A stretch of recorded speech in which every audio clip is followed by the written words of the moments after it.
बिस्मिल्लाहिर्रहमानिर्रहीम। चैप्टर 20 का जो सेकेंड टॉपिक है ये मॉडल पेपर में आया हुआ, यही हमारा लास्ट टॉपिक है। सेक्शन बी में आएगा। अब सेक्शन बी में 5 नंबर हो गए, ठीक है। Describe the construction and working of Geiger counter. Again ये 2 साइंटिस्ट थे, गीगर और मुलर। तो पूरा नाम है Geiger Muller counter, GM counter ज़्यादातर गीगर काउंटर के नाम से। Geiger Muller counter is a portable device for detection और काउंटिंग ऑफ आयोनाइजिंग पार्टिकल्स और रेडिएशंस। पोर्टेबल से मुराद होती है जिसको आसानी से उठाकर एक जगह से दूसरी जगह, जैसे हमारे मोबाइल में पोर्टेबल है। फ़ोन होता था ना, फ़ोन पोर्टेबल नहीं था, वो तो घर में जुड़ा होता था तार से, उसको तो निकालोगे तो फिर वो काम, मोबाइल पोर्टेबल है। यही मोबाइल का फ़ायदा। इस तरह गीगर मुलर काउंटर भी एक छोटी सी डिवाइस है जिसको आप कहीं भी ले जा सकते। किस तरह काम करता है, क्या इसके कंपोनेंट्स हैं, तो कंस्ट्रक्शन में क्या है, जीएम काउंटर आगे लिख देना यार, GM counter consist of a hollow metal tube. ये जो है ये एक मेटल की ट्यूब है, जिस तरह हमारा मार्कर है ना, इस तरह की एक ट्यूब है सिलेंड्रिकल शेप की। One end of the tube is close by an insulating cap. और जो ये निब लगी हुई है ना मार्कर की, तो एक एंड पे इस तरह एक कैप लगी हुई है। ढक्कन नहीं आते थे लकड़ी के या किसी और मटीरियल के, पुराने ज़माने में बोतलों के, तो उस तरह की एक ये इंसुलेटिंग मटीरियल है, कॉर्क जिसको कहते थे। और इस इंसुलेटिंग मटीरियल के अंदर से फिर हमने एक तार गुजार दी है। ऐसा क्यों किया? ट्यूब से तार को अलग करने के लिए। ट्यूब भी मेटल है, तार भी, दोनों के बीच में इंसुलेटर लगा दिया तो दोनों एक दूसरे से क्या हो गए, अलग अलग। क्योंकि एक को हम पॉजिटिव वोल्टेज देंगे, दूसरे को बीच में इंसुलेटर लगा दिया, ठीक है। अच्छा, other and has a mica. दूसरे एंड पे हमने एक विंडो लगा दी बारीक सी माइका की, ताकि वहाँ से रेडिएशंस क्या हो, इनपुट हो। Tube contains a mixture of argon and alcohol at a low pressure. Argon और अल्कोहल का इसमें मिक्सचर होता है। पार्टिकल दाखिल होगा तो उसके आयंस बनाएगा। A high potential difference is applied at tube, तकरीबन 1000 वोल्ट। ये देख रहे हो, ट्यूब पे हमने नेगेटिव जोड़ दिया, वायर पे पॉजिटिव, तो ट्यूब की पूरी बॉडी कैथोड हो गई और वायर क्या हो गया, एनोड हो गया। And stiff wire through a high resistor r. ठीक है, पोटेंशियल डिफरेंस हमने ट्यूब को दिया और वायर को दिया आर। आर एक रेजिस्टर है, ये भी तकरीबन 10⁹ ओम्स का होता है, ठीक है। अब होगा क्या, आयोनाइजेशन पार्टिकल और radiation इंटर्स tube through mica window. Window से दाखिल हो गया, ये क्या करेगा, आयंस प्रोड्यूस कर देगा, यानी पॉजिटिव अलग और इलेक्ट्रॉन अलग। अब वायर पे पॉजिटिव चार्ज है तो वायर इलेक्ट्रॉन को अट्रैक्ट करेगा, ट्यूब पे नेगेटिव चार्ज है तो ट्यूब आयंस को अट्रैक्ट करेगी, सही है। Ions and electrons are produced due ionisation. Electrons are accelerated towards stiff wire, anode है, पॉजिटिव पोटेंशियल है उस पर, and ions towards metal tube, cathode, ठीक है। अब ये जो एक इलेक्ट्रॉन है, ये इलेक्ट्रॉन खुद भी चार्ज पार्टिकल है। ये जो आयन क्रिएट हुआ, वैसे तो बहुत सारे आयंस क्रिएट होंगे ना, अल्फा पार्टिकल दाखिल हो, चाहे बीटा पार्टिकल दाखिल हो, चाहे गामा रेडिएशन दाखिल हो, एक से ज़्यादा अगर दाखिल हो रहे हैं, बल्कि अगर सिंगल अल्फा पार्टिकल भी दाखिल होता है, हमने क्या कहा था, बहुत ज़्यादा आयनाइजेशन प्रोड्यूस करता है। एक आयन तो नहीं होगा, बहुत सारे होंगे, लेकिन हम एक आयन को देख रहे हैं।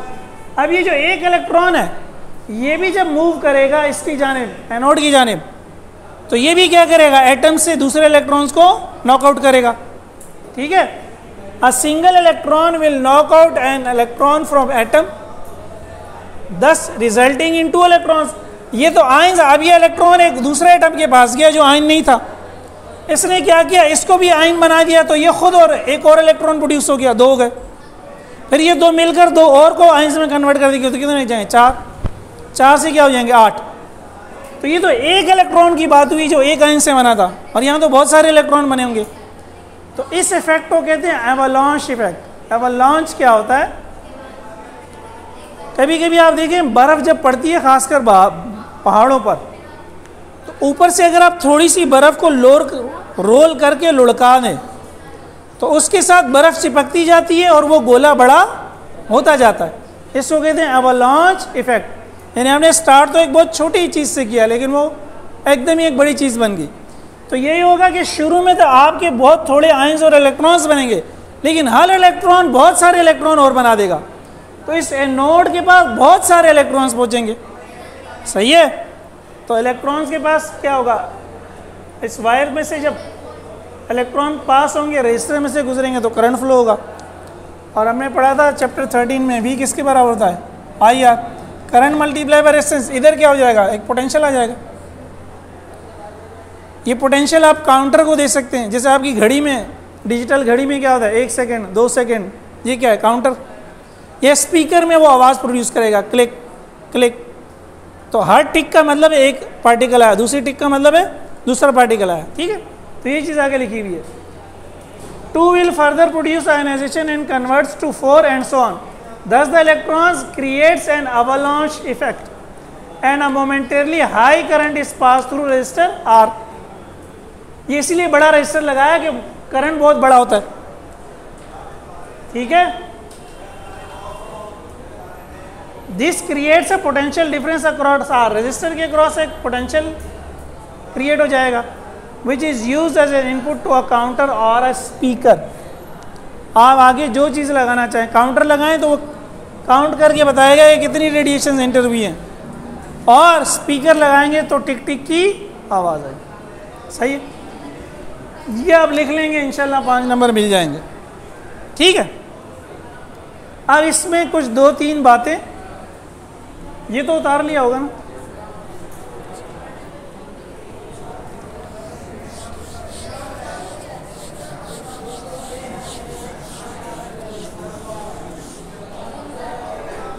इसमें एक मसला ये है, इसकी कुछ इनबिल्ट जो है ना वो डिसएडवांटेजेस हैं।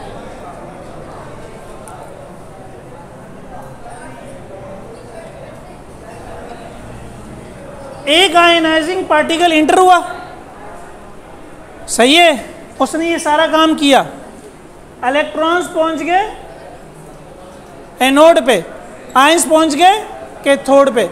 अब देखिए आयंस मैसिव होंगे, आयंस के पास तो न्यूक्लियस भी होगा ना, आयन भारी होता है, आयन को थोड़ तक पहुंचने में इलेक्ट्रॉन के मुकाबले में टाइम ज़्यादा लेगा। जब ये आयंस को थोड़ पे पहुंचेगा तो कैथोड से इलेक्ट्रॉन लेके दोबारा वो न्यूट्रल हो जाएगा। जब दोबारा न्यूट्रल होगा तब अगला पार्टिकल इंटर होकर आयन बनाएगा। बात समझ रहे हो? तो जब तक ये आयंस न्यूट्रल नहीं होंगे, दूसरा पार्टिकल इंटर भी हो जाए, आयंस प्रोड्यूस, तो इसको हम कहते हैं डेड टाइम। ये आपका डेड टाइम है। इस टाइम में अगर कोई रेडिएशन, कोई पार्टिकल इंटर हो गई तो ये उसको डिटेक्ट नहीं कर पाएगा, इसलिए हम इसको कहते हैं ये स्लो है। ये क्या है, आप पार्टिकल्स बहुत जल्दी जल्दी नहीं इंटर करा सकते, it is a slow device. अच्छा वो बाद में बताता हूँ यार। दूसरी बात ये डिफरेंशिएट नहीं कर सकता।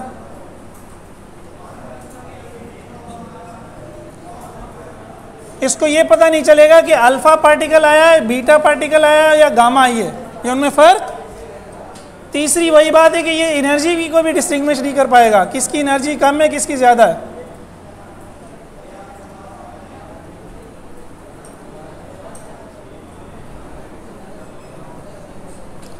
विल्सन क्लाउड चेंबर में हमने देखा था क्या, पार्टिकल के ट्रैक से पता चल जाता था कौन सा पार्टिकल है, पार्टिकल के ट्रैक से पता चल जाता था, और जितना लंबी उसकी लकीर है इसका मतलब है उसकी एनर्जी इतनी ही ज़्यादा है।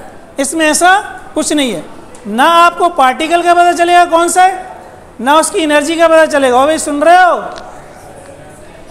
सुन रहे हो, ये एमसीक्यूज में आ सकते हैं ना, सही। लेकिन ये मैंने बताया था ना पोर्टेबल डिवाइस है, कहीं पे रेडिएशन ज़्यादा नहीं है, या आपने सिर्फ डिटेक्ट करनी है। मैंने दूसरे 2 वर्ड लिखे थे ना, डिटेक्ट। डिटेक्ट का मतलब क्या है, मैं ले गया, स्पीकर लगा हुआ है तो खड़खड़ शुरू हो गई, इसका मतलब है यहाँ रेडिएशन है। खड़खड़ नहीं हो रही, टिक टिक नहीं हो रही, रेडिएशन। काउंटर है, काउंटर कुछ भी रीडिंग दिखा रहा है 10-20, इसका मतलब है रेडिएशंस हैं। तो हम डिटेक्ट तो कर सकते हैं, चाहे स्लो भी है डिटेक्ट तो हम कर सकते हैं। ये एक नेवल अफसर ने मुझे एक किस्सा सुनाया था कि उनके शिप में एक कमरा था, वहाँ जब जाके लोग बैठते थे तो जो भी बैठता था उसको सर में दर्द हो जाता था 3, 4, 6 घंटे बाद। अब वो परेशान, ये क्या चक्कर है। इन्वेस्टिगेट किया, बहुत इन्वेस्टिगेट, हमारे यहाँ तो फिर बातें भी होती है ना, कोई रूह है, कोई आसेब है, कोई मसला है। खैर किसी ने कंघाला कमरे को, कंघालने पर एक डब्बा मिला, किसी ने रखा था, उसमें कनेक्टर्स थे। कनेक्टर समझते हैं, जैसे आपका ये जो प्लग आप जोड़ते हैं यहाँ, भाई ये जो मैंने तार जोड़ी हुई है ना, ये इस तरह की एक से ज़्यादा पिनें होती हैं उसमें, वो कनेक्टर पड़े हुए थे। कनेक्टर्स के बारे में जब मालूमात की तो वो कुछ रेडियो एक्टिव मटीरियल से बने हुए थे। अब पता नहीं क्यों, किस मकसद के लिए यूज़ होने थे। तो जब वो फिर गीगर मिलर काउंटर को लेके आए तो गीगर मिलर काउंटर ने साबित कर दिया कि वो कनेक्टर्स क्या हैं, रेडियो एक्टिव हैं। समझ रहे हो? तो गीगर मिलर काउंटर आपको बता देगा कि रेडिएशन है या नहीं। एग्जैक्ट फिर आप महंगे डिवाइसेस लें तो वो आपको उनकी डिटेल भी बता देगा। चैप्टर 19 के नोट्स मैंने दे दिए थे सर को, आप जाते हुए फ़ोटोकॉपी ले लेना, कल इंशाल्लाह हम वो सॉल्व करेंगे। चैप्टर 18 का टेस्ट भी शायद कल रख दें या जब भी रख दें, कोशिश करेंगे वो भी कर लें। और चैप्टर 20 के MCQs भी कर लें पास पेपर्स के। मंडे से हम चैप्टर 11 दोबारा शुरू करेंगे। पहले तो मेरा रहा था कल से, लेकिन मंडे से। और मैं दोबारा रिपीट कर रहा हूँ, जिन लोगों को थोड़ी सी भी उम्मीद है कि वो डॉक्टर या इंजीनियर बनेंगे, हम कोशिश करेंगे कि MD CAT का जो सलेबस है उसको भी साथ साथ करवा दें। उसमें मुझे नहीं लगता कि ज़्यादा चेंज होगा। ठीक है, तो पेपर की भी तैयारी कर लें, क्योंकि आपको टाइम नहीं मिल रहा है, एग्ज़ाम के बाद टाइम नहीं मिलना या कम मिलना है तैयारी का। उसमें भी MCQs पढ़ने थे, इसमें भी। अगर कोई टॉपिक रिड्यूस सिलेबस में नहीं होगा और मेडिकल के टेस्ट में होगा तो हम एक्स्ट्रा पढ़ लेंगे, वरना पढ़ने की ज़रूरत यही पढ़ लेंगे। तो आपकी सेकेंड ईयर की उस टेस्ट की तैयारी भी हो जाएगी। ठीक है।